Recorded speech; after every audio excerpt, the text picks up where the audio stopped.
Et dans cette dimension matière, où se trouve votre lumière? Nous le répétons, cela dépend de là où vous en êtes dans votre parcours d'évolution.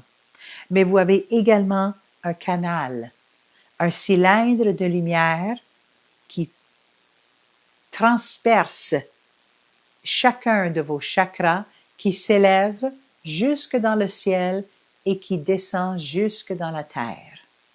Et dans votre canal circule la lumière. Mais cette lumière ne souhaite point demeurer exclusivement dans le canal.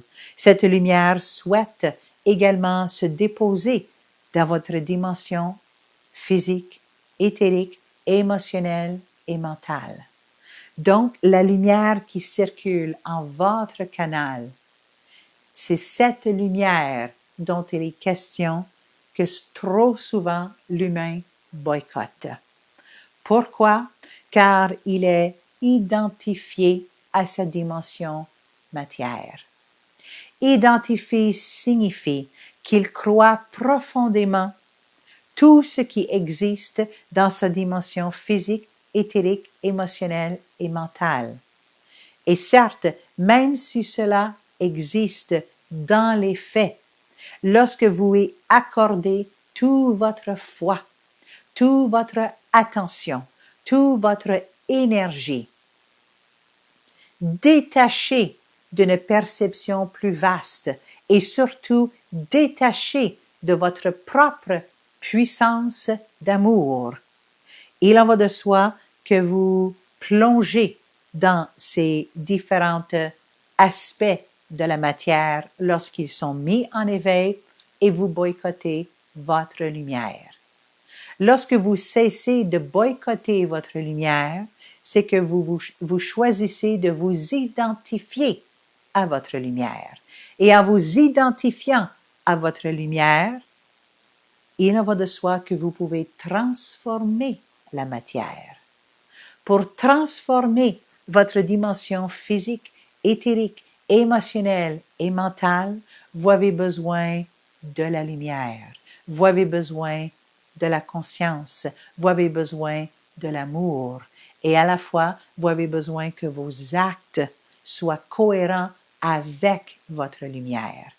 Mais lorsque les actes, lorsque l'état, lorsque le sentiment, lorsque la pensée, lorsque la parole, lorsque tout cela, ou ne serait-ce qu'un seul élément, est incohérent, c'est-à-dire n'exprime point votre lumière, mais exprime l'inverse de votre lumière, vous boycottez votre lumière. Et c'est votre lumière qui est la source de votre bonheur. C'est pour cela qu'il est dit et répété sur cette terre que le bonheur n'existe point à l'extérieur de vous. Le bonheur n'existe point dans une expérience. Le bonheur n'existe point dans une relation précise avec un être. Le bonheur n'existe point dans le compte de banque. Cela n'existe point dans les vêtements fashion. Cela n'existe point dans la matière. Le bonheur existe dans votre lumière. Votre lumière est source d'amour, source de bonheur inépuisable. Et lorsque cette lumière s'incarne partout en vous, c'est ainsi que vous vivrez le bonheur, et un bonheur inconditionnel, un amour inconditionnel envers vous-même. Mais il ne s'agit point uniquement d'une connexion, il s'agit d'une identification. Vous pouvez être connecté, par exemple, à un milieu de travail. Pour ceux et celles qui ont le travail à temps plein, vous pouvez être connecté à un lieu particulier. Mais cela ne veut point dire que toute votre identification tourne autour de votre travail. Ce n'est qu'un travail qui vous permet d'obtenir le salaire en conséquence.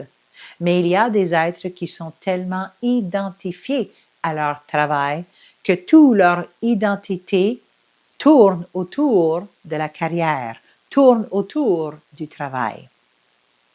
Ainsi donc, lorsque votre identité est centrée sur votre lumière, tout est exponentiel par la suite, car la lumière, elle n'a point de limite. La lumière, elle est vaste. La lumière voyage rapidement. La lumière éclaire. La lumière guide. La lumière vous permet de vous épanouir, de vivre une expansion de vous-même.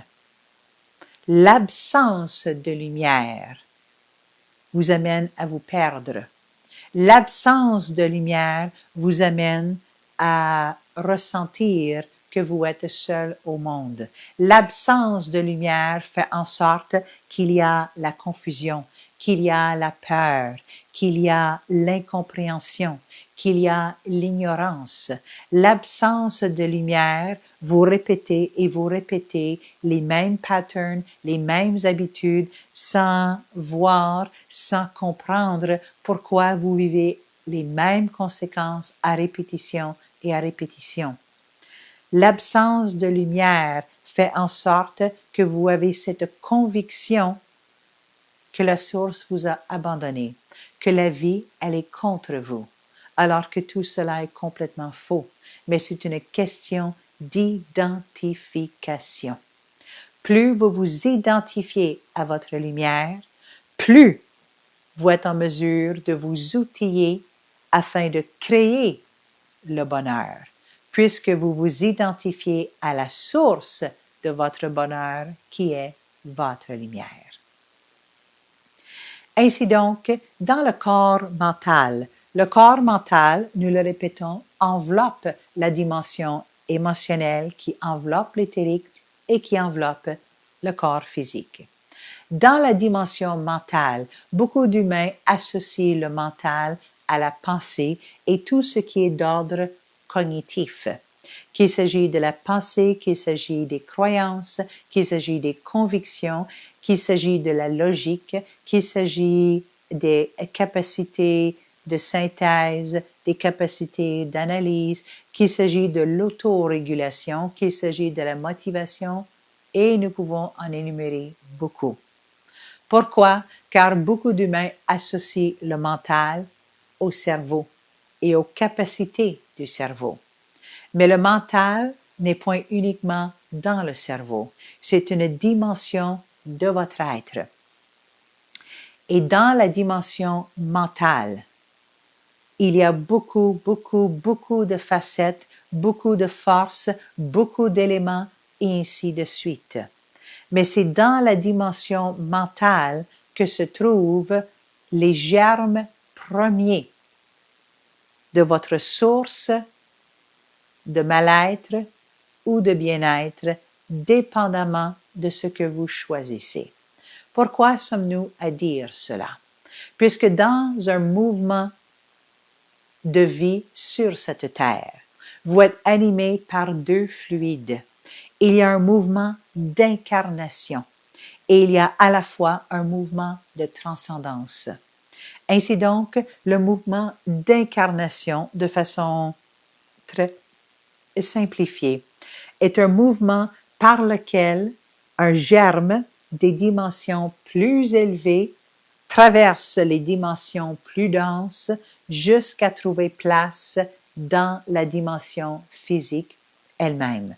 Pensez, par exemple, lorsque deux êtres vivent la relation intime, sexuelle et qu'il y a conception.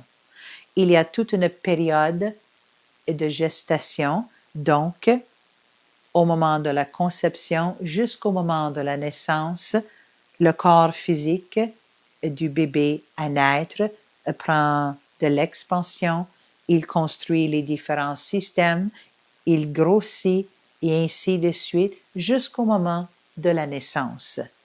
Donc, ce mouvement, nous allons dire que vous connaissez fort bien pour la venue à la vie sur cette terre, est un mouvement d'incarnation. Cela débute par un germe, mais ce germe trouvera sa forme dans la matière. Au niveau de la conception, le germe du père, le germe de la mère s'unissent et engendrent un troisième élément, une seule cellule, une nouvelle cellule qui se multiplie, qui se multiplie, qui se multiplie et donne toute la forme du bébé à naître et ainsi de suite. Au niveau de votre vie, vous avez également ce mouvement d'incarnation où un germe provenant des plus hautes dimensions est destiné à trouver sa forme dans les dimensions les plus denses. Et la dimension la plus dense qui soit, c'est votre corps physique. Ainsi donc, lorsque vous avez des pensées, peu importe la nature de vos pensées, c'est déjà un germe, c'est déjà une forme. Certes, la pensée n'a point la même densité que par exemple votre petit doigt, mais cela existe tout de même. C'est une forme, une énergie, mais tout de même une forme. Et cette pensée, par la suite, surtout lorsqu'elle est entretenue, traversera la dimension émotionnelle, éventuellement la dimension éthérique jusqu'à la dimension physique. C'est pour cela qu'il vous a été enseigné depuis maintes années du temps terrestre d'être vigilant à vos pensées. Ce n'est point une question de vous rendre complètement fou, mais d'acquérir cette conscience que les pensées ont le potentiel de devenir réalité de par ce mouvement d'incarnation. À la fois, il y a un mouvement de transcendance. Ainsi donc, lorsque quelque chose existe déjà en vous, dans votre dimension matière, dans votre dimension physique, dans celle du corps, vous avez également un autre mouvement qui vous permet de libérer ce qui existe dans le corps, dans la dimension matière, par ce mouvement de transcendance. Donc, il n'est point uniquement une question d'acquérir la conscience des différents boycotteurs qui existent dans chacun de vos dimensions matière, mais d'avoir les outils pour justement les transcender et les libérer de votre dimension matière. Et lorsque vous libérez l'ancien, lorsque vous libérez, et nous allons dire, ce qui n'a plus sa place, lorsque vous libérez les charges de votre dimension matière, la lumière peut prendre place. Mais la lumière a grande difficulté à prendre place lorsque le contenant est rempli. Libérer le contenant de son contenu et ajouter un nouveau contenu. Et c'est ainsi que le bonheur, par l'incarnation de votre lumière, se dépose dans chaque aspect de vous-même, se dépose dans chaque cellule de votre corps. Et plus que vous le ressentez, plus que vous le vibrez, plus que vous le ressentez, il en va de soi que plus vous êtes en mesure de vous identifier à cette lumière et de poser des actes en cohérence avec la lumière qui vous permet de maintenir cet état de bonheur. Vous pouvez utiliser le terme bonheur, vous pouvez utiliser la joie, mais certes, un état de bien-être et d'harmonie, il en va de soi.